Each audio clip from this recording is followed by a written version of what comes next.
ہم کریں گے ہر مظلوم کی حمایت۔ بسم اللہ الرحمن الرحیم۔ السلام علیکم، میں ہوں حرین فاطمہ اور آپ دیکھ رہے ہیں حمایتی نیوز HD چینل۔ نظر ڈالتے ہیں آج کی اہم خبروں پر۔ کراچی کا علاقہ ضلع ملیر میں محمود گھوٹ میں پانی کی غیر قانونی فروخت کا اسکینڈل۔ محمود گھوٹ کی عوام ایک سنگین مسئلے کا شکار ہو چکی ہے، جہاں منظور شدہ پانی کا استعمال غیر قانونی طور پر مویشی منڈی کے مالکان کو بیچ دیا گیا۔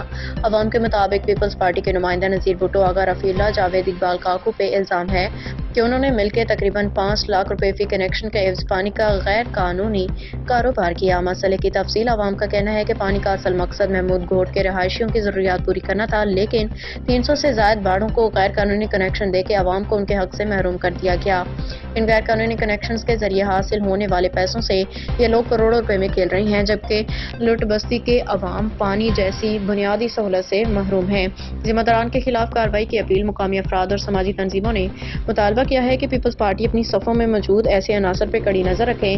نذیر بھٹو، جاوید اقبال کاکو، آغا رفیع اللہ کے خلاف فوری کارروائی کریں۔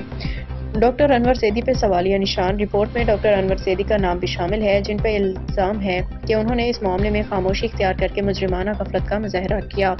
عوام کا مطالبہ: محمود گھوٹ کے مظلوم عوام نے کہا ہے کہ وہ اپنی حمایت کے لیے ہر ممکن آواز اٹھائیں گے اور انصاف کے لیے پرعزم ہیں۔